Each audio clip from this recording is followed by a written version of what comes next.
오늘 말씀을 준비하고 있는데 전화가 심심치 않게 왔습니다. 그 전화의 대부분의 내용은 정말 하나님의 말씀이 이렇게 좋을 수가 없다고, 너무나 감명 속에 살고 있다고 하는 전화들이었습니다. 그런데 이런저런 전화, 격려의 전화 다 좋았지만은 제일 기분 좋은 전화가 뭐냐? 한 전화는 이것입니다. 목사님 기별도 짱, 목사님의 목소리도 짱, 그리고 목사님의 얼굴도 짱. 이것보다 기쁠 수가 없더만요.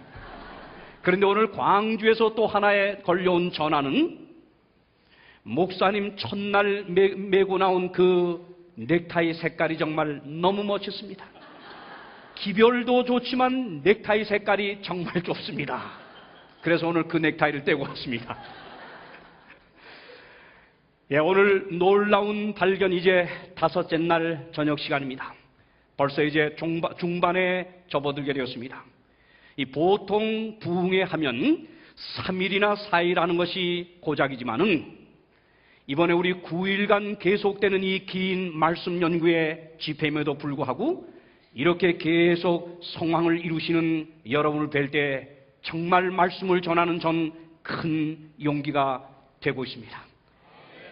여러분, 오늘 저녁은 우리가 정말 또 하나의 깜짝 놀랄 보화를 하나님의 말씀에서 찾겠습니다. 오늘 함께 나눌 말씀의 제목은 가장 오래된 기억 상실증이 되겠습니다.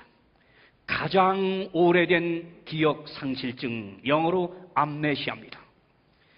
자, 왜 영어를 한번 폼 잡았냐? 여기 미국 사람이 2분이 계신 걸 제가 봤거든요. 가장 오래된 기억 상실증, 이와 같은 제목으로 오늘 하나님의 주시는 말씀의 은혜를 나누겠습니다. 2003년 6월이었습니다. 미국 아칸소주라고 하는 그 주에 한 작은 마을에서 기적이 일어났습니다.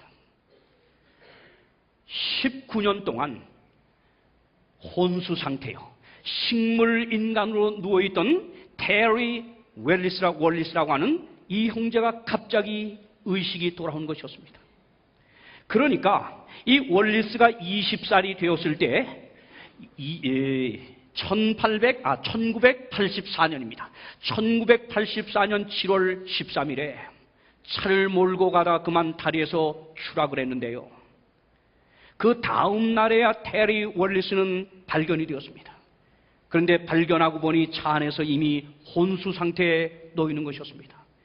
이 월리스를 급히 병원으로 옮겨 치료를 해봤지만은 소용이 없었고, 그로부터 19년이라는 긴 세월 동안을 식물인간으로 지낼 수밖에 없었습니다.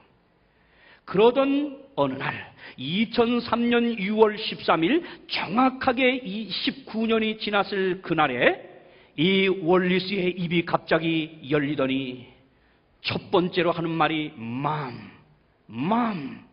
엄마를 불렀습니다. 이 엄마라고 하는 소리가 월리스의 입에서 나오는 순간 이 어머니, 앤줄리라고 하는 이 어머니는 그 순간 그만 기절해 버렸고, 그 순간에 일어났던 느낌을 이해할 수가 없었다 그렇습니다. 그런데 이렇게 깨어난 월리스에게 질문을 던졌어요. 대통령이 누구냐고. 그랬더니 19년 전에 있던 대통령, 미국 로널드 레이건 대통령이라고 그는 말을 했습니다. 그러면 아칸소주의 주지사는 누구냐고 그랬더니 그 당시의 주지사 빌 클린턴이라고 대답을 했습니다. 19년이라고 하는 긴 기간 동안에 기억이 완전히 상실되어 있었습니다. 그러면서 그의 최대의 과제는 바로 사고 나기 6주 전에 태어난 엠버라고 하는 그의 딸이 이제 19살이 되었는데, 그 딸과 세대차 없는 대화를 나눌 수 있는 것, 이게 최대의 과제라 그는 말했습니다. 여러분, 이와 유사한 기억 상실증이 오늘 이 교회 안에 존재하고 있다고 하는 것을 아십니까? 19년의 세월의 기억 상실증이 아니올시다. 약 1900여 년이라고 하는 이 긴 세월을 거쳐오는 기억 상실증입니다. 무슨 뜻입니까? 오늘 여러분 이 자리에 1900여 년 전에 그 뜨겁던 신앙을 가진 이 초대 그리스도인들이 일어났다고 한번 가정을 해봅시다. 사도들이 일어났다고 한번 가정을 해봅시다. 그리고 그 사도들 향해서 지금 질문을 한번 해보십시다. 어떤 날이 예배일이고 또 그것은 오늘날 몇째 날 무슨 요일입니까? 그들에게 물어본다고 하면 두말할 필요 없이 그들이 하는 대답은 분명히 그것은 제7일 안식일 오늘날 7번째 날 토요일입니다. 이 말 외에는 그들에게 할 기억은 아무것도 없습니다. 왜요? 그때까지는 성경의 가르침대로 하나님의 계명대로 제7일 안식일을 준수하는 일 외에는 아무것도 준수하는 일이 없었습니다. 여러분 우리 어제 저녁에 잘 확인해 보았지요?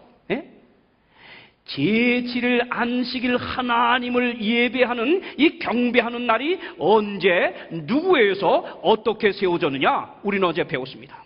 우린 창세기 2장으로 돌아가 봤을 때 하나님이 창조 사업을 마치면서 제7번째 되는 날을 이 제7일 안식일로 제정하시면서 하나님이 쉬시고 이 날 복을 주시고 이 날을 거룩하게 구별하시면서 이 날을 예배일로 명하셨습니다. 하나님이 세우신 것입니다. 무슨 유대인들이 했다고 합니까, 여러분? 하나님이 했습니다. 이렇게 하나님이 세운 안식일, 유대인들에게 성문화된 율법 10계명을 모세에게 돌에 써서 줄 때 하나님이 자기의 친손으로 쓰셔서 주셨는데 거기에 넷째 계명 안식일을 기억하여 거룩히 지키라. 이렇게 안식일을 친히 제정하시고 안식일을 친히 10계명의 친손으로 쓰신 예수님께서 이 땅에 오셨을 때 여러분이요, 인간의 모범자로서 어떻게 신앙을 하는 것인지를 하나의 샘플로 보여주시기 위해 오신 예수님은 제7일 안식일에 그는 자기 규례대로 회당에 갔다 그랬습니다. 누가복음 4장 16절은 분명히 말하고 있지 않습니까? 예수께서 그 자라나신 곳 나사렛에 이르사, 그 다음 뭐요? 안식일에, 다 같이 어느 날에? 안식일에. 크게 하세요. 어느 날에? 안식일에. 안식일에. 자기 규례대로입니다. 생각나면 한 번씩 하는 게 아니라 자기 규례, 아주 규칙적인 관습대로 회당에 가서 성경을 읽으려고 서섰다. 근데 예수님만이 아닙니다. 예수님을 따르던 그 제자들 여인들도 예수님 십자가에 못 박히고 운명하여 장사 지내고 났을 때 거기 뭐라요? 무덤과 그의 시체를 어떻게 둔 것을 다 둘러보고 돌아가 향품과 향유를 예배해 놓은 다음에 다 같이 누가복음 23장 55절 노란 글씨 다 같이 시작. 계명을 쫓아 안식일에 쉬더라. 계명을 쫓아 안식일에 쉬더라. 그러면 예수님이 부활하여 승천하신 다음에 여러분 그 다음에 예수를 믿고 따르는 사도들 그리고 그리스도인들은 어느 날을 지켰습니까?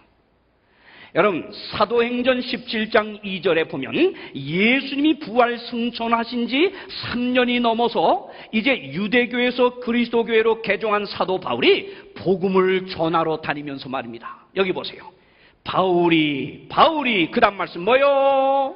자기의 규례대로. 자기의 규례대로. 예수님도 자기의 규례대로, 바울도 자기의 규례대로 저에게로 들어가 세 안식일, 거기 머물면서 약 한 달간 머물면서 첫째 안식일, 둘째 안식일, 세 안식일 꼬박꼬박 자기 규례대로 회당에 갔어요. 바울이 바나바와 함께 또 전도 여행을 다닐 때 한 곳에서는 저희가 나아갈새 사람들이 청하되 다음 안식일에도 이 말을 하라. 사도행전 13장 42절 그랬더니 그 다음 보세요. 44절 그 다음 안식일에는 온 성이 거의 다 말씀을 듣고자 하여 모였다. 아멘. 여러분 사도 바울, 바나바 이 사도시대 사도들의 그 행적이 기록된 게 사도행전 아닙니까?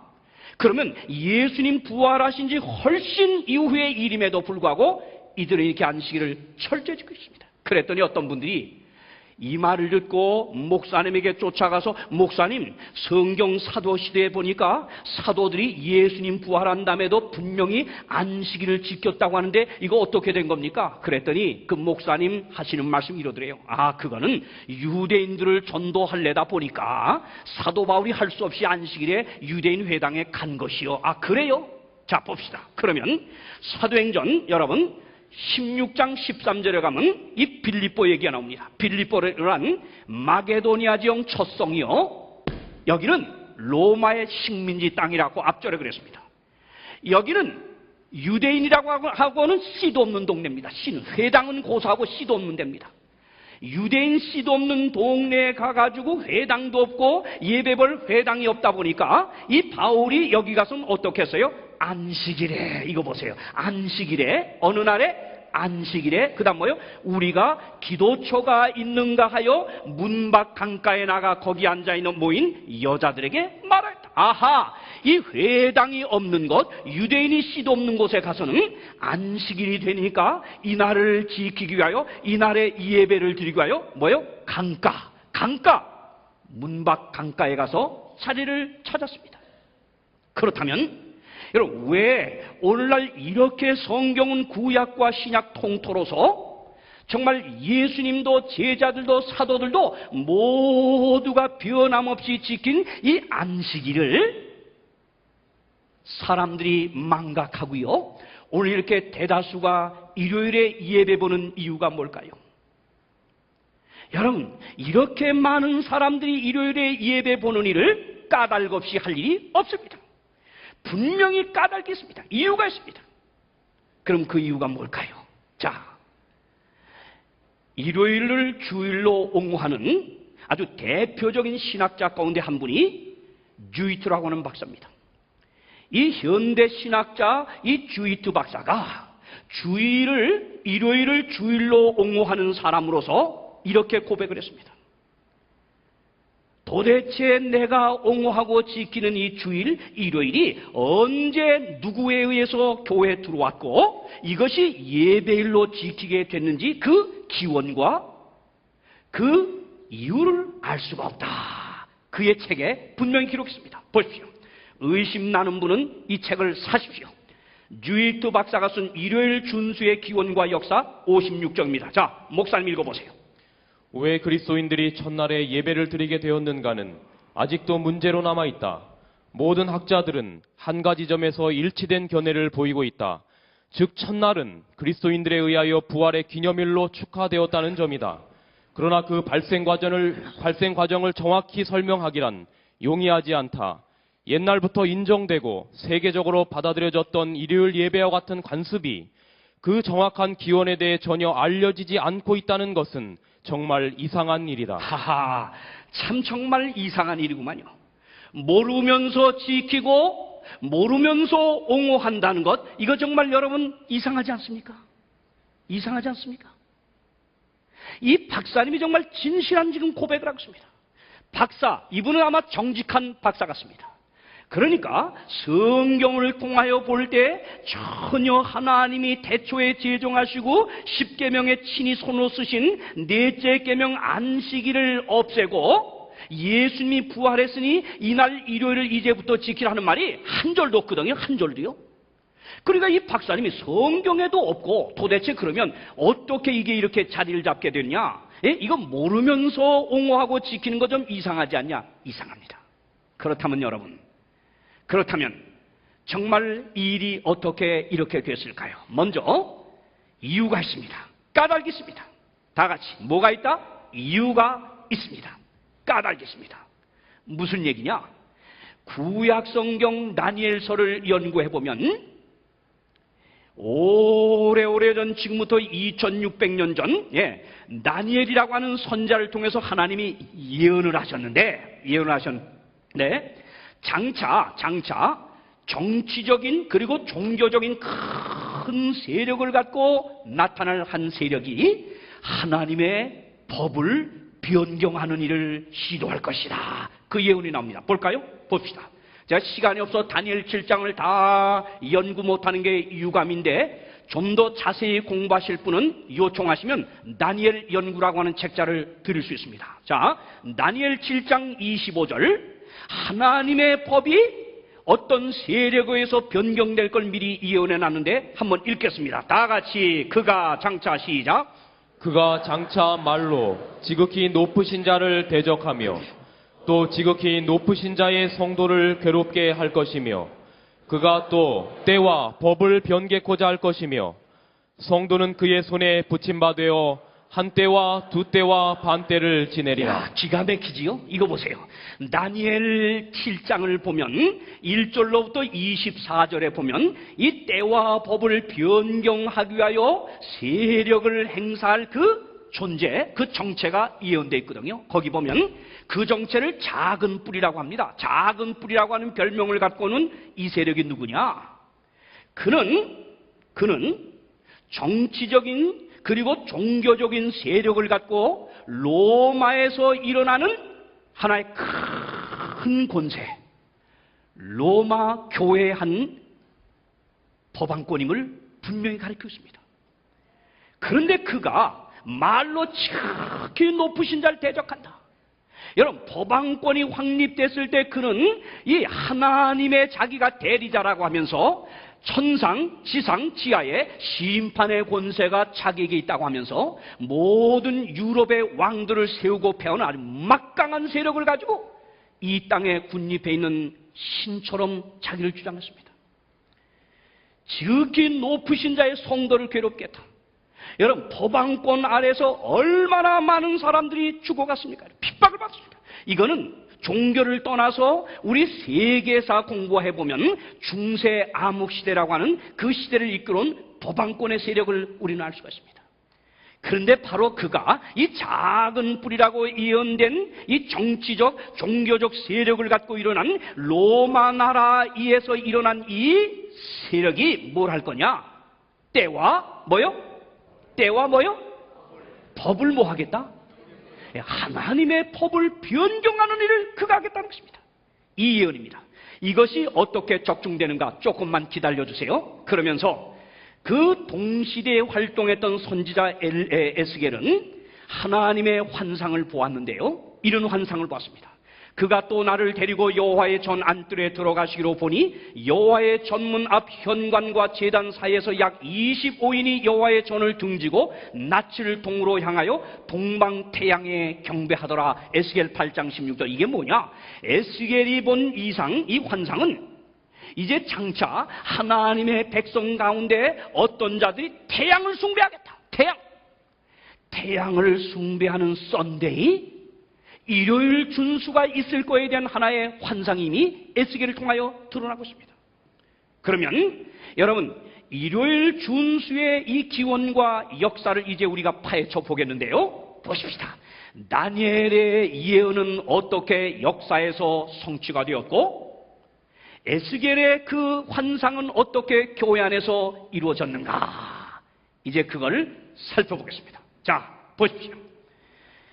옛부터 하나님에 의하여 엄격히 금지된 우상 숭배, 그거는 태양 숭배였습니다. 태양 숭배였습니다. 이 태양신 숭배는요, 이렇게 시작됩니다. 성경에 보면 노아 홍수 후에 노아의 증손인 이 니므롯이 일어났는데 그가 그 시대의 영걸이었어요. 영걸. 세상의 모든 사람들로 하여금 그가 하나님을 거역하게 이끄는 세상적 지도자 영걸이었습니다. 그런데 이 니므롯이 죽었을 때 그 니므롯의 아내 세미라 무수가 죽은 니므롯의 영혼이 저 태양에 가서 머물면서 만물을 생장시키고 있다. 그러니 뭐요? 태양을 숭배하라. 이게 시작입니다. 이러면서 고대 농경사회를 이루고 살아가는 사람들은 이 태양이 신이었습니다. 태양을 숭배했습니다. 그것이 바로 여러분, 고대 셈족들은 샤맛이라고 하는 이름으로 태양신을 섬겼고요. 이집트 사람들은 라신, 아톤신이라고 하는 이름으로 태양신을 섬겼고요. 페르시아 사람들은 미스라라고 하는 이름으로 태양신을 섬겼고요. 헬라와 로마 사람들은 아폴로라고 하는 이름으로 섬겼는데, 이것이 예수님이 이 땅에 오셨을 때 세상을 지배했던 로마 나라가 이 태양신 숭배를 황실의 하나의 종교로 삼게 됩니다. 보세요. 로마에서 공식적인 태양 숭배가 시작된 것은 기원전 67년 페르시아인의 태양신의 미스라가 소개되면서였는데, 그 다음 2세기 말에는 콤마두스 황제에 의해 로마 황제의 황실의 종교가 됩니다. 이렇게 됩니다. 이러면서 로마는 바로 태양을 숭배하는 나라였는데, 이 이교도들이 숭배하던 태양의 날, 선데이, 선이 뭐예요? 태양. 선데이, 이 일요일이죠. 선데이, 이 본래 태양의 날이었던 일요일, 이것이 이 교회 안으로 들어온 이 역사적 배경이 참 기가 막힙니다. 이렇게 들어옵니다. 잘 보세요. 이렇게 들어옵니다. 첫 번째 이유입니다. 이게 로마 시대 때 반유대 감정과 핍박에 대한 대안이라. 이게 무슨 말이냐? 잘 들으세요. 우선 말부터 정리합시다. 예수님이 이제 부활 승천하여 하늘로 떠나신 다음에 기독교가 막 부흥을 했습니다. 핍박 속에서 막 퍼져나갔습니다. 그런데 로마 이교 나라에서 태양을 숭배하던 사람들이 이 기독교로 개종을 하면서 기독교 안에 들어와 안식일을 준수합니다. 태양을 지키는 게 아니라, 태양을 숭배하는 게 아니라 안식일을 지킵니다. 그리고 로마 이교 나라에서 그리스도인이 되는 사람도 사람이지만은 유대 나라, 이 유대 나라에서 안식일을 지키던 사람들이 또 기독교로 개종을 하면서 그들도 안식일을 지키는 겁니다. 자, 이러는 가운데서 그 당시 유대 나라는 로마의 압제 아래에 있었는데, 이 로마의 압제 아래는 유대인들은 자주자주 반란을 일으킵니다. 옛날 우리 일제 압제에 있듯이 3.1 독립운동 하듯이 이들도 마찬가지였습니다.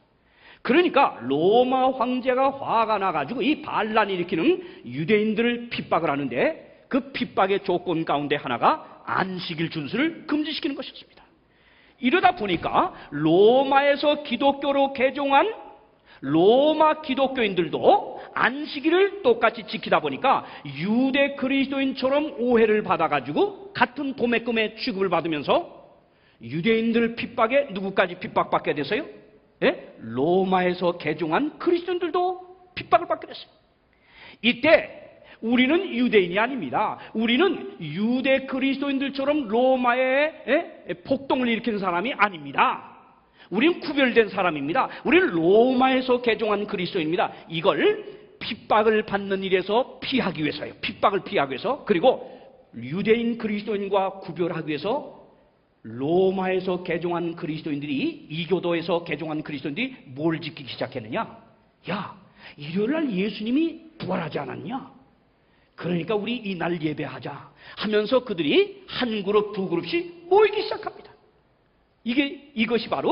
이것이 처음에 바로 일요일을 지키게 된 시작이 되는데, 요게 기독교에, 잘 보십시오. 요게 주후 135년에서 150년 사이에 일어나는 것, 저스틴 말터의 이 교부의 제1변증, 그 책에서 나옵니다. 봅시다.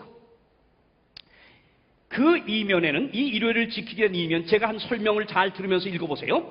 그 이면에는 제2차 유대 반란의 영향이 크게 작용하였다. 로마 제국의 탄압의 반기를 들고 유대 지도자 마르코 케바가 반란을 일으켰을 때 로마 황제 하드리아누스 황제는 반란을 진압한 다음 안식일 준수를 금지시켰습니다. 이러한 조치로 말미암아 로마에 있던 기독교인들 중에는 자신들이 유대인 기독교인들과 동일시됨으로 인한 고통, 핍박을 피하기 위하여 일요일 날 예수가 부활했다고 하는 구실을 가지고 이제 모이기를 시작했다고 하는 것입니다. 이게 처음입니다. 그러니까 사도들의 시대가 끝날 때까지 약 AD 100년까지는 이런 일이 전혀 없었습니다. 일요일 주일 중 첫날 주일이란 말조차 없었습니다. 그러다가 사도들이 끝나고 이 135년경에 와가지고 이런 일이 기독교사에서 일어나기 시작하다가 로마 황제 컨스탄틴은 태양을 섬기는 황제였는데, 그가 세계 주변 나라를 정복하는 과정에서 이 기독교를 이용할 마음이 있었습니다. 그래서 컨스탄틴이 313년에 기독교인들 향한 핍박을 중지시키고 기독교 공인령을 선포했습니다. 기독교 핍박하지 마라. 그리고 기독교 공인을 시키고 로마 나라를 기독교 국가로 환원합니다. 이게 정치적 목적이었습니다. 그러면서 이 컨스탄틴 황제가 자기가 따르고 로마가 따르는 바로 뭐요? 태양신 숭배 날 일요일을, 잘 들으세요, 일요일을 드디어 휴업령, 공식적인 휴업령으로 선포하게 되었습니다. 이것이 321년 우리 제일 권위 있는 사전 브리테니카 대형 백과사전이죠. 일요일 썬데이 난을 한번 찾아보십시오. 썬데이, 거기 뭐라고 나와요? 유세비우스에 의하면 일요일을 합당하게 준수하도록 하는 법을 최초로 제정한 사람은 컨스탄틴인데, 그는 전 로마 제국을 일요일을 규칙적으로 축구하도록 명령하였다. 여기 기독교에서 제3권 380쪽에도 이렇게 나옵니다. 태양의 존귀한 날에 도시에 거주하는 행정관들과 주민들을 쉬게 하고 모든 작업장의 문을 닫도록 하라. 이게 다 컨스탄틴이에요. 잘 보세요. 그 다음 이해남 씨의 중등세계사 44쪽은 이렇게 말합니다. 한편 그리스도교의 수락으로 말미암아 321년부터 황제는 일요일을 안식일로 할 것을 명하고 이날의 노예 노동을 금한 것은 사회생활에 큰 변화를 일으킨 것이다. 이렇게 해서 기독교 안에는요, 안식일을 철저히 지키는 무리들과 일요일이 예수 부활한 날이라 하는 구실을 내가지고 핍박을 면하기 위해서 일요일을 지키는 물들이 공존해 오다가 컨스탄틴 황제가 법적으로 휴업령을 내리면서 다 이젠 뭐요? 다 뭐요? 뭘 지키라? 뭘 지키라? 일요일을 지키라고 하는 것입니다. 그러다가 364년에 와가지고 로마 교회가 공식적으로, 교회가 이제는 일요일을 공식적 예배일로 확정을 해버립니다. 자, 이게 교회 공회 역사 제2권 316쪽에 나옵니다. 다 같이 한번 읽어보겠습니다. 시작. 그리스도인들은 유대화되거나 토요일에 게을러서는 안 되며 그날에 일을 해야 할 것이다. 그러나 주일은 특별히 존귀히 여겨야 할 것이다. 그리고 그들은 그리스도인들이므로 가능한 그날에 일해서는 안 된다. 만일 유대화되어 가고 있는 것이 발견되면 그들은 그리스도로부터 닫혀진 바 될 것이다. 이때부터 이제 교회가 공식적으로 로마 나라가 또 로마 교회가 변경한 안식일, 성경상 안식일, 넷째 계명 안식일 대신에 일요일을 지키라고 하는 것을 범하면 그리스도로부터 닫혀진 바 될 것이다. 이제 법적인 제재가 가해지게 되기 시작했습니다. 피터 가이엘맨 회심자를 위한 가톨릭 교리 문답서. 자, 천주교의 한번 교리 문답서를 한번 보겠습니다. 여기 회심자를 위한 가톨릭 교리 문답서 50쪽에 보니까요, 이렇게 나옵니다. 문, 어느 날이 안식일인가? 답, 토요일이 안식일이다. 문, 우리는 왜 토요일 대신 일요일을 지키는가? 답, 가톨릭 교회가 라오디게아 종교회의에서 그 존엄성을 토요일에서 일요일로 옮겼기 때문이다. 얼마나 정직합니까? 그 한 그대로를 지금 말하고 있습니다.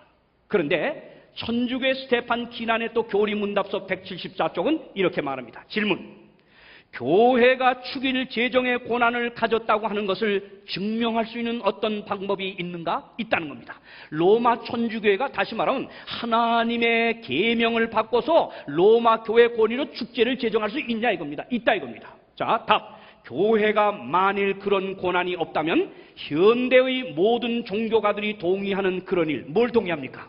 뭘 동의합니까? 천주교회. 즉 제7일 안식일을 준수하는 대신, 그 다음 말씀 잘 들으세요. 성경상 전혀 근거가 없는 주일 중 첫날인 일요일 준수를 제정할 수 없었을 것이다. 아하, 이 말씀이 뭐예요? 이 말씀이 뭐예요? 제7일 안식일 준수는 성경적인 가르침이지만 일요일 준수는 성경의 가르침이 아님에도 불구하고 이렇게들 따라가는 이유가 뭐냐? 로마 천주교회 권위가 이렇게 축일지에 정할 권위가 있는 것을 너희가 입증하고 있지 않냐 겁니다. 까불지 말라 이거예요. 따라오라 이겁니다. 카톨릭 거울이라고 하는 책은 자 여기 보십시오. 뭐라고 그랬습니까? 개신교가 존재하기 이전 1000년이 넘도록 개신교회는 늦게 1500년이 훨씬 지나서 탄생이 되기 시작했습니다. 개신교가 존재하기 이전 1000년이 넘도록 카톨릭 교회는 교회에 신성한 사명담에 의해 그날을 뭐요? 토요일에서 어느 날로 바꾸었다?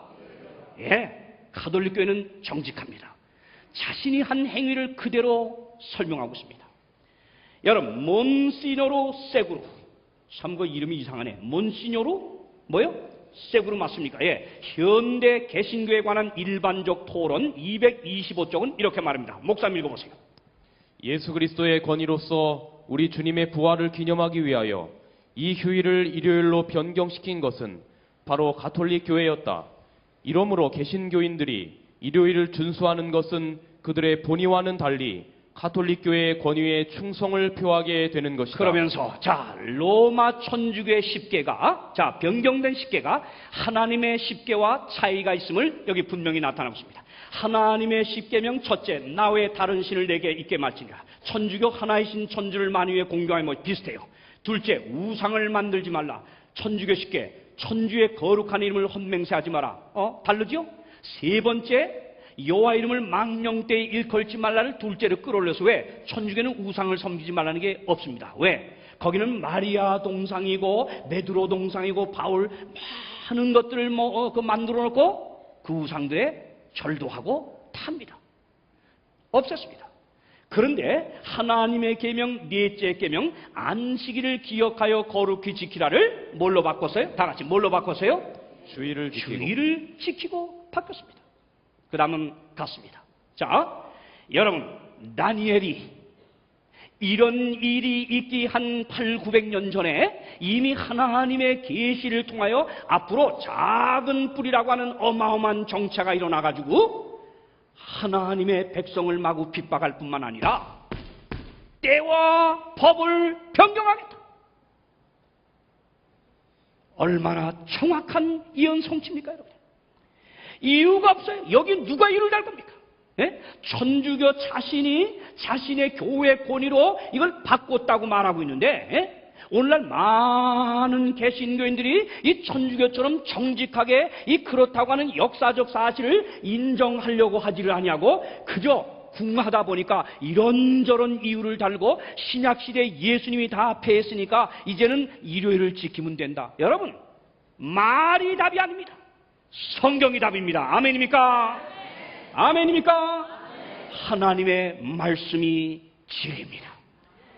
때와 법을 변개코자 할 것이라는 성경의 예언은 이렇게 해서 역사에서 적중하고 성취를 했습니다. 개신교를 향한 가톨릭교의 주장에 보면 성경만을 신앙의 유일한 지침으로 주장하고 있는 개신교회는 일요일 준수에 대한 아무런 보증이 없다 하면서 이 점에서 이것도 천주교 말입니다. 제7일 안식일 예수 재림교회만이 일관성 있는 개신교회다. 그렇다면 여러분, 우리는 하나님의 말씀인가 인간의 전통인가? 여러분, 아무 것이나 우리의 선택에 따라 선택해도 되는 것입니까? 분명히 말씀드립니다. 일요일 준수는 우리 개신교회가 안고 있는 꼭 해결해야 될 과제라고 했습니다. 보십시오. 여기 침례교회 목사 박사입니다. 요람 저자, 침례교 요람의 저자 에드워드 히스콕스 박사는 성직자 총회에서 이렇게 말했습니다. 목사님 읽어보세요. 물론 나는 일요일을 지키는 관습이 초대교회사에서 종교적인 날로 도입된 것을 교부들의 글과 다른 자료들을 통해 잘 알고 있다. 그러나 신약 성경상에는 근거가 없다. 나는 그리스도인들이 현재 관심을 가져야 할 그리스도인 제도들과 관련해 이 안식일 문제야말로 가장 중대하고 엄숙한 문제이며 해결해야 할 난해의 문제라고 말하고 싶다. 태양의 이름을 띠고 이교의 낙인이 찍힌 이날이 교황권의 배교로 말미암아 채택되고 인정되었으며 신성한 유산으로 개신교회에 물려진 것은 이 얼마나 가련한 일인가. 이것이 침례교회 에드워드 히스콕스 박사님이 침례교회 성직자 총에서 1980년도에 한 말씀입니다. 그러면서 여러분, 유명한 개신교 신학자 존 쉐이는 미국 카톨릭 개간지 139쪽에 이렇게 말했습니다.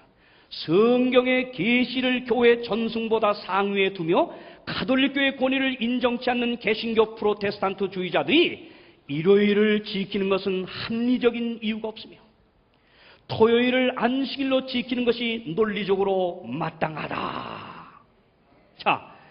자, 여러분, 그러면 일요일 준수는 가톨릭교의 전통임을 여기 바로 천주교회가 개신교인들을 전도하는 목적으로 만든 책 천주교와 개신교 하나의 교회라고 하는 책자에서 여기 박도식 신부와 성령의 양에 주고받는 이야기를 통해서 로마 천주교회 전통이 성경보다 위에 있음을 당당하게 주장하고 있습니다. 보십시오.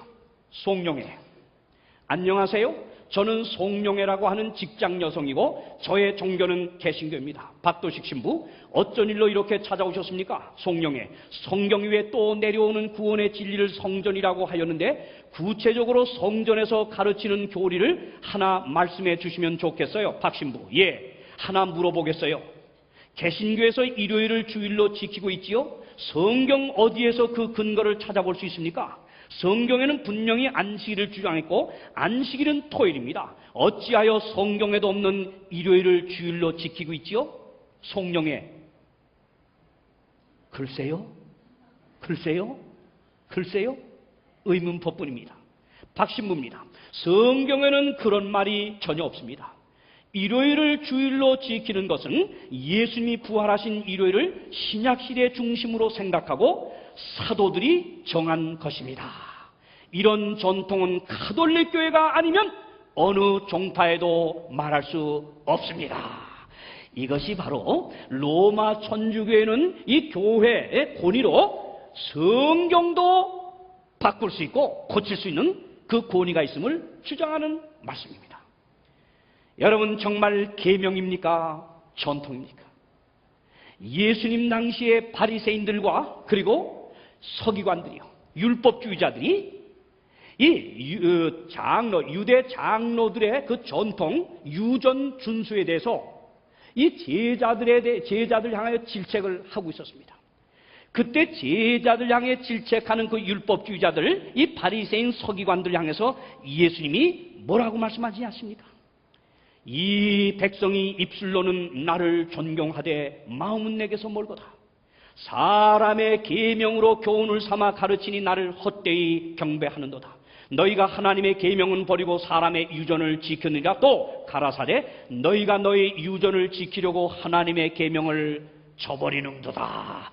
여러분, 이 바리새인과 이 서기관들, 유대 장로들의 그 전통 유전을 강조하는 그들을 향하여 질책한 예수님의 이 질책은 오늘 하나님의 계명이 아니라 인간의 전통을 내세우고 고수하는 사람을 향한 그 질책이 아니겠습니까? 여러분은 어디에다가 여러분의 발을 맞추겠습니까? 한 번은 훈련소에서 한 중대원들이 제식 훈련을 받고 있었습니다. 중대장이 앞으로가 뒤로 돌아가, 좌양 앞으로, 우양 앞으로 지금 행진을 하고 있었습니다. 그런데 어쩐 일인지 갑자기 그 군인들의 행렬이 저마다 틀려지면서 아주 정말 보기 싫을 정도가 되어버렸습니다. 저마다 내 발에 맞추라고 합니다. 앞사람은 내 발에 맞추라, 뒷사람은 내 발에 맞추라, 옆사람 저마다 내 발에 맞추라고 합니다. 이런 가운데서는 혼란이 끝나지 않았습니다. 그런 혼란이 계속되는 중에 갑자기 중대장이 왼발 중대장의 구호가 나면서 그 구호 소리를 들으며 중대장의 그 발걸음에다가 모든 병사들이 자기 발걸음을 맞추기 시작하면서 순식간에 그들의 혼란은 멈추고 질서정연한 정렬이 맞춰졌습니다.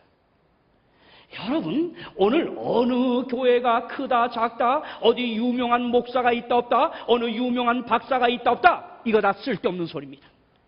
여러분과 저의 이 신앙의 발걸음은 어디다 맞춰야 진짜 표준이냐? 베드로 전서 2장 21절에 예수님은 이 땅에 우리 모든 면에 본을 보였다고 했어요. 본을 보였다고 했어요. 본을 보이신 예수님을 바라보고 예수님이 하신 성경 말씀을 따라 이유를 달지 말고 따라간다고 하면 우리의 발걸음은 이내 질서정연한 신앙의 발걸음이 될 줄 믿습니다. 여러분, 홍명관의 말도 표준이 아니에요. 유명한 어떤 개신교의 목사 말도 표준이 아니에요. 오직 예수가 표준입니다. 아멘입니까? 예수는 자기 규례대로 안식일에 회당에 가셨다. 이 한마디로 끝냅시다. 그러므로 뭐요? 사람보다 다 같이 뭐요? 하나님을 뭐 하는 것이? 순종하는 것이 마땅하다. 사도행전 5장 29절 이 베드로가 사도들과 함께 이 공회 앞에 서서 그들 사람들 향하여 외친 말입니다. 사람보다 하나님을 순종하는 것이 마땅하다. 전통이냐 하나님의 말씀이냐 놓고 우리는 따지지 맙시다. 정말 하나님을 순종하는 것이 무엇이냐, 하나님이 우리에게 요구하는 것이 무엇이냐, 하나님의 말씀이 무엇이냐를 여러분이 배우시며 따라가기를 간절히 바랍니다.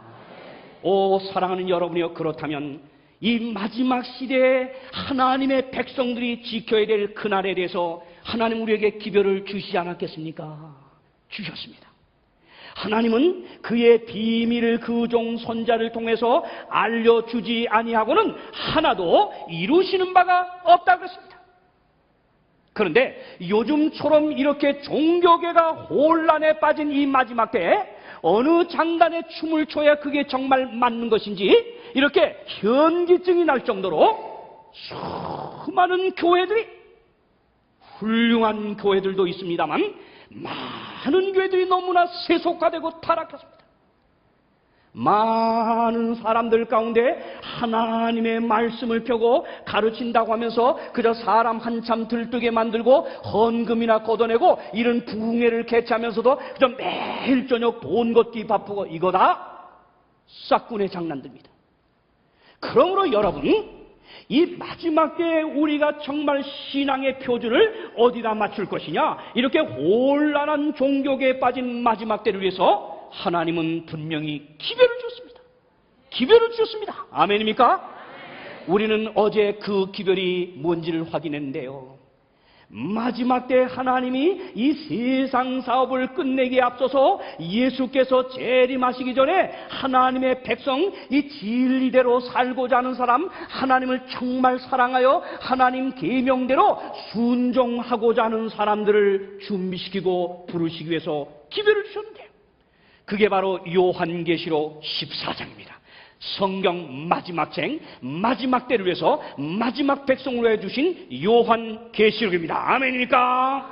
이 기별은 여러분과 저에게 주시는 기별입니다. 자, 그러면 우리에게 주시는 기별 다시 한번 읽겠습니다. 다 같이 요한계시록 14장 7절 큰 소리 읽읍시다. 그가 시작. 그가 큰 음성으로 가로되 하나님을 두려워하며 그에게 영광을 돌리라. 이는 그의 심판하실 시간이 이르렀음이니 하늘과 땅과 바다와 물들의 근원을 만드신 이를 경배하라. 마지막 때 마지막 하나님 백성들 준비시키기 위해서 하나님이 보내시는 기별, 정말 하나님을 사랑하고 하나님 계명대로 살려고 하는 사람을 하나님이 불러내기 위하여 주시는 기별 보세요. 심판이 이르렀음이니. 뭐가 이뤘어요? 심판이 이뤘습니다. 이제 다 됐습니다. 하늘과 땅과 바다와 뭐요? 물들의 근원을 만드신 이를 뭐하라?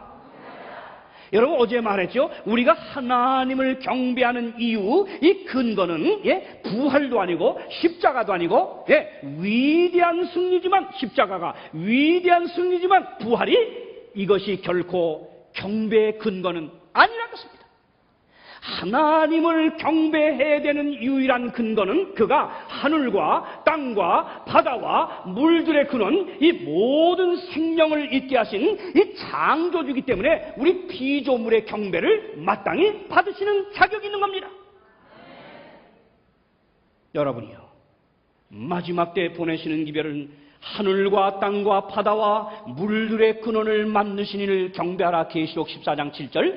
이것은 곧 알고 보니까 사탄이 인간의 권세를 통하여 짓밟고 가려놔서 모든 인류로 하여금 알아먹지 못하게 만든 하나님의 넷째 계명 보십시오. 출애굽기 20장 11절 안식일을 기억하여 거룩히 지키라. 그 다음 말씀 똑같지요? 14장하고 이는 엿새 동안에 나 여호와가 다같이 뭐요? 하늘과 또 뭐요? 땅과 뭐요? 바다와 뭐요? 그 가운데 모든 것을 만들고 며칠 쉬었다? 제7일에 쉬었습니다. 이 세상 역사 마지막 때 이 혼란에 빠진 세상을 향하여 하나님이 보내시는 마지막 기별 하늘과 땅과 바다와 물들의 근원을 만드시는 경배하라. 이것은 바로 제7일 안식일 인간 본세로 말미암아 짓밟혀 가려진 안식일을 회복하여 안식일을 통하여 창조주를 찾으라고 하는 것입니다. 여러분이요. 아멘이 작아요. 아멘이. 아멘. 아멘. 이유가 없습니다. 안식일을 회복하라는 것입니다. 그런데 세상에서는 성경대로 이렇게 창조주 하나님의 창조성을 찾아 안식일 회복을 강조하는 사람들 향하여 2단이니 3단이니 마구 짓밟아대는데 언제나 진리는 이 세상에서 역사를 보면 핍박을 받았습니다. 난 그런 반대, 그런 비난이 정상이라고 믿습니다. 왜? 진리는 언제나 공격을 받아왔습니다. 여러분이요. 그렇다면 여기 보십시오. 마지막 시대 성도들의 특징을 분명히 소개했는데 요한계시록 14장 12절은 이렇게 말합니다. 마지막 때입니다. 성도들의 인내가 여기 있나니 저희는 하나님의 계명과 예수 믿음을 지키는 자니라. 요한계시록 이 세 천사의 기별이 다 전파되고 나서 12절에 와서 하나님의 성도들, 마지막 시대 성도들은 인내가 있는데 그들은 뭐요? 하나님의 계명을 지킨다는 게 강조됐습니다.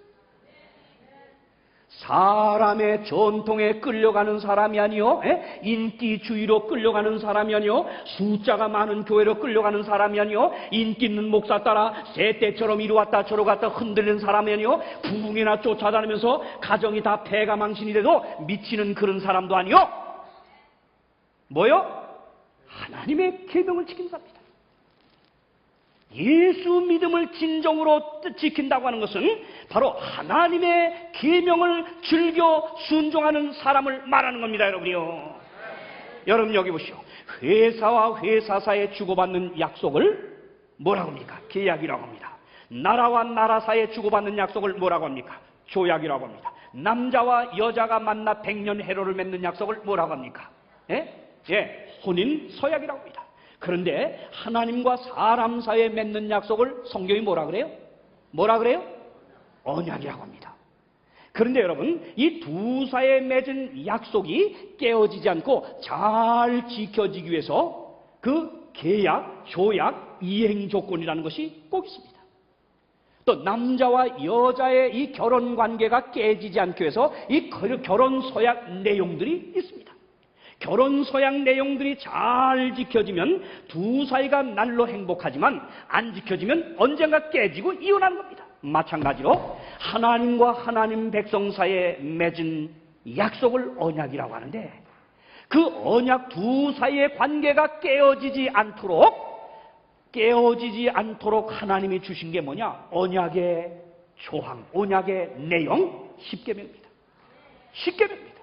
이 십계명을 그래서 신명기 9장 9절에 모세가 언약의 돌판이다 이렇게 말했습니다. 언약의 돌판들.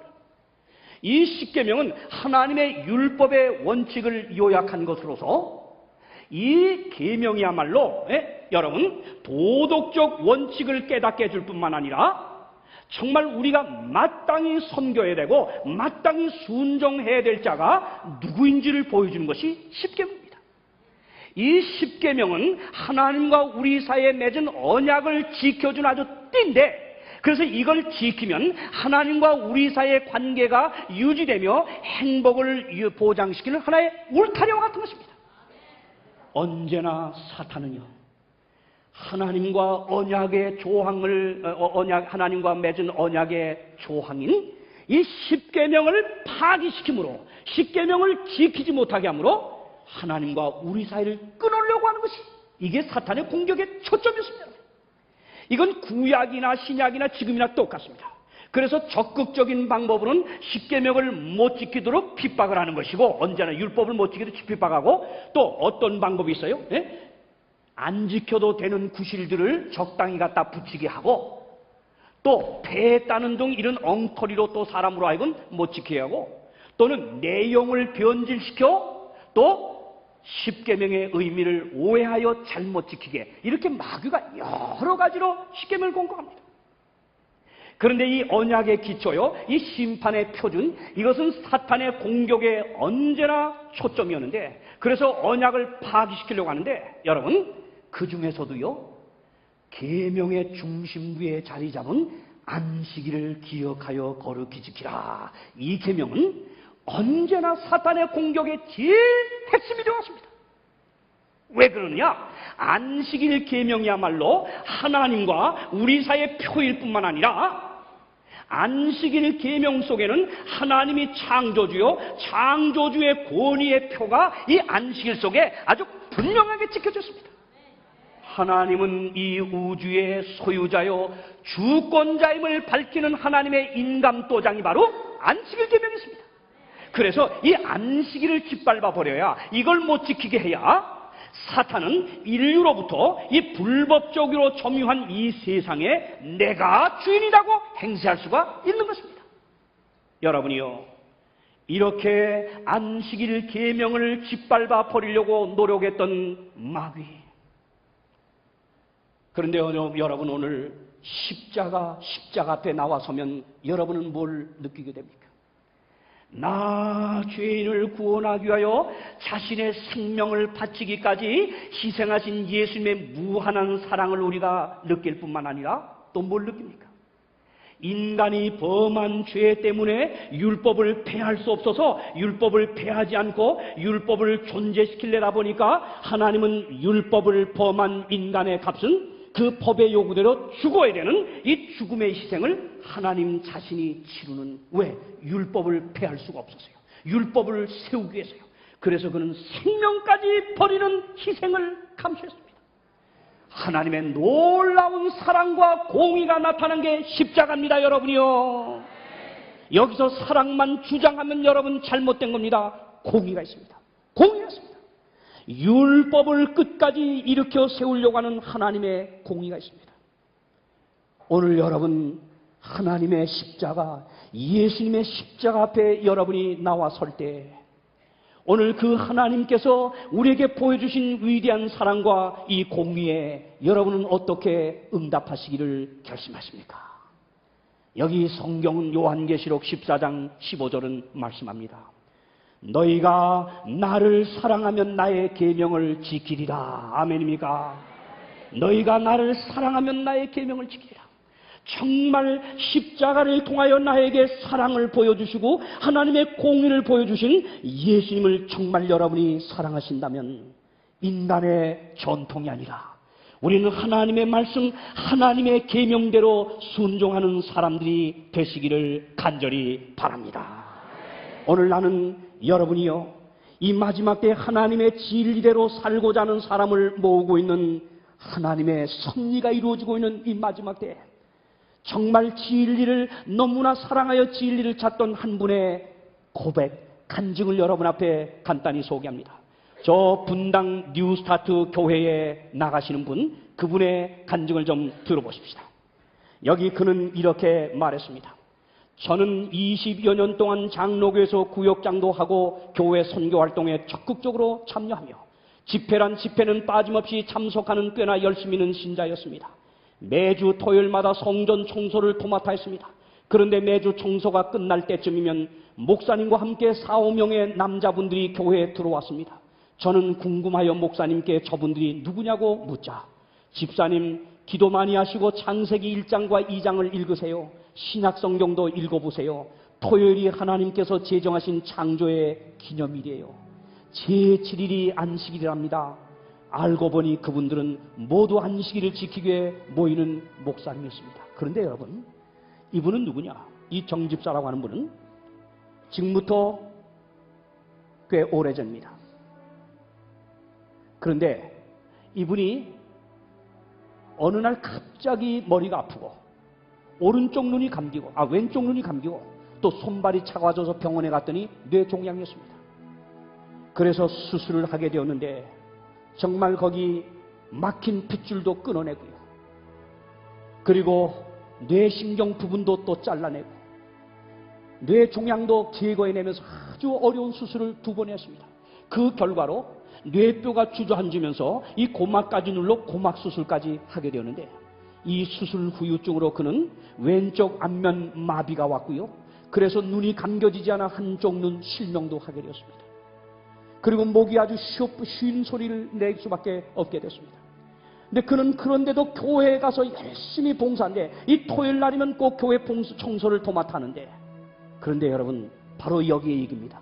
청소가 마칠 쯤에 3시쯤에 젊은 남자들이 8명이 들어오는 겁니다. 목사님과 함께. 누구냐고? 목사님이라고. 뭐하냐고요? 기도하러 왔다고요. 그러면서 담임 목사님이 집사님 창세기 1장 2장 읽어보세요. 그리고 신약성경을 자세히 한번 다시 읽어보세요. 그래서 이분이 이 목사님의 말씀을 듣고 집에 와서 성경을 쫙 연구해봤더니 읽어봤더니 안식일이 정말 오늘날의 토요일 제7일임을 깨닫게 됩니다. 그러고 나니까 내가 정말 사람의 가르침을 따라 지금까지 믿었냐? 하나님의 가르침을 따랐냐? 그는 너무나 마음이 허탈감에 빠져가지고 교회를 나가지 않습니다. 그래서 교인들이 방문하고 목사님이 방문하고 막 하지만은 소용없었습니다. 그러던 어느 날 그 친정어머니가 천호동에 사는 어머니가 수원에 오셨는데 그렇게 건강하던 어머니가 갑자기 몸이 아프다 그래서 수원 진료원에 의료원에 갔습니다. 거기 갔다가 귀한 섭리 가운데 하나님의 말씀 신견 목사님이 쓴 어둠이 빛이 이기지 못하더라고 하는 책을 소개받게 됐습니다. 거기에 바로 물리치료실 실장 송영상 씨라고 하는 분을 붙어요. 송영상. 그래가지고 이분이 와서 이 책을 읽고 완전히 성경의 진리를 깨닫게 됐습니다. 일요일이 어떻게 발생된지를 오늘 우리처럼 깨닫게 됐습니다. 너무나 기뻤습니다. 그러던 날 그 책을 주신 송경상 집사님이 전화가 왔어요. 읽었냐고. 읽었다고. 이제 진리대로 살아야 되지 않겠냐고. 그래서 그 시루 교회에 와가지고 이 분당교회에 와가지고 그가 매주 수요일마다 3달 동안 공부를 하고 정말 완전히 진리를 그가 다 깨닫고 나서 드디어 지난 1월 14일 침례를 받았는데 그분이 바로 여기 침례를 받기 위하여 선서 약속하는 이 정영남 집사의 침례 시문입니다. 여러분 우리 정 집사님 그리고 그 일요일교회 목사들이 안식일을 깨닫고 저희들끼리 모여 그 교회에서 안식일을 지키는 이런 것들을 볼 때 분명히 하나님이 이 시대에 보내시는 기별을 듣고 진리대로 살고자 하는 사람을 불러 모으고 있음을 깨닫게 되는 것입니다. 여러분도 하나님이 부르시는 진리로에 부르시는 이 마지막 이 때에 안식일 하늘과 땅과 바다와 물들의 근원을 만신하는 하나님의 초청에 응하지 않겠습니까? 이제 마치는 찬미를 이제 호소창을 들으시면서 오늘 여러분 다시 한번 여러분과 저도 진리 안으로 우리 마음을 드리는 결심이 이루어지기를 바랍니다.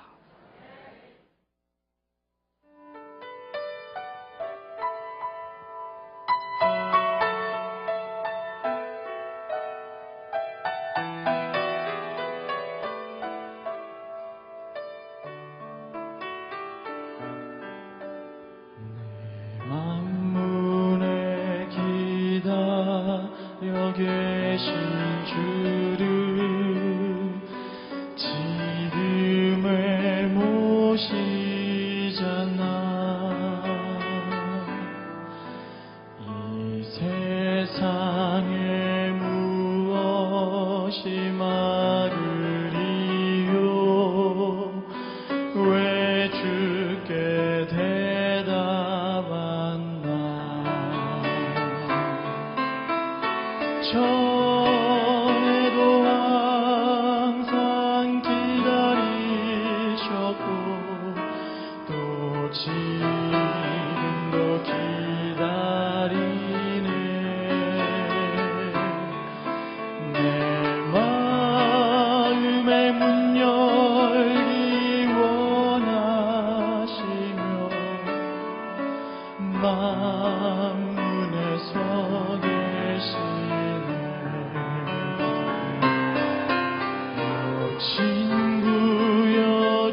전에도 항상 기다리셨고 또 지금도 기다리네. 내 마음의 문 열기 원하시며 만문에 서 계시네. 전에도 항상 기다리셨고 또 지금도 기다리네. 내 마음의 문 열기 원하시며 만문에 서 계시네.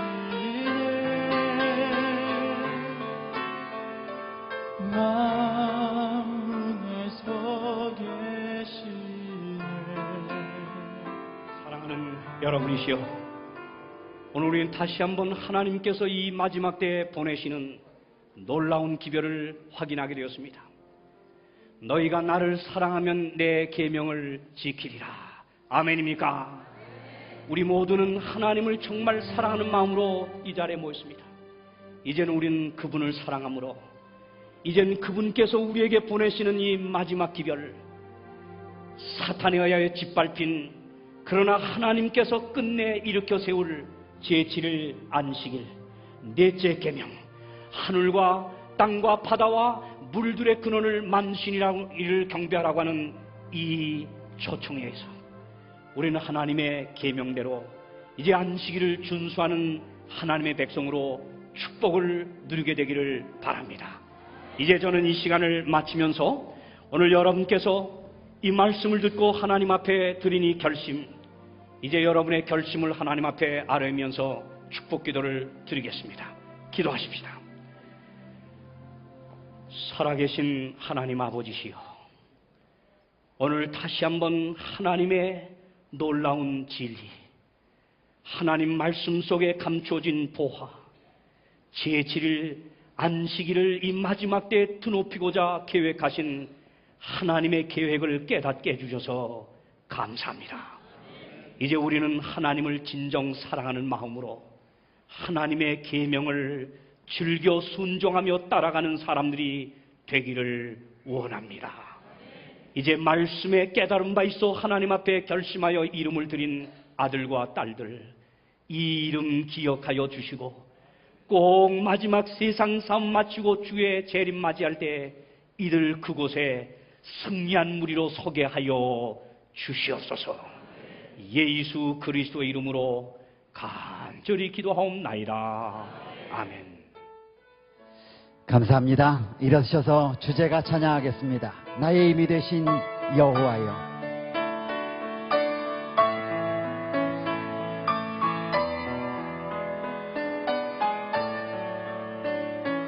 나의 힘이 되신 여호와여, 내가 주님을 사랑합니다.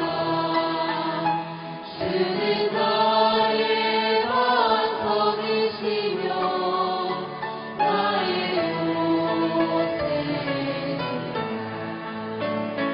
주는 나를 영이시니 나의 주 나의 하나님, 나의 피할 밤이시고 나의 방패시라.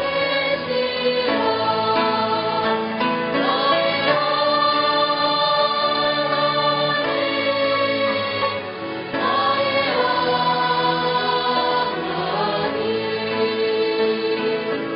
구원을 부르시고 나의 반석이 나의 생명이신 여호와여. 나의 생명이신 여호와여,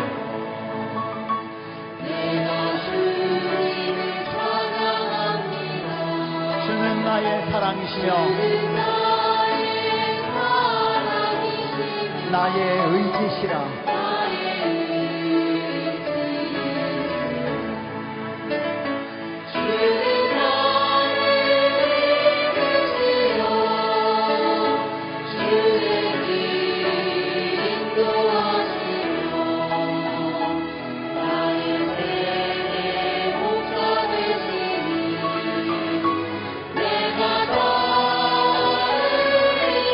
나의 하나님, 나의 하나님.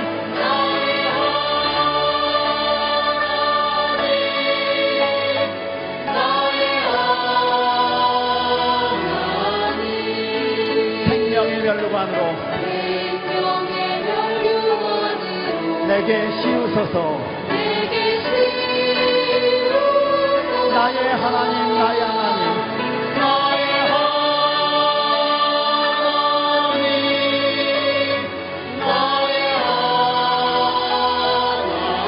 그는 나의 여호와. 그는 나의 여호와. 나의 구세. 나의 하나님, 나의 하나님. 나의 하나님. 나의 하나님. 그는 나의 여호와. 그는 나의 여호와. 나의 구세주.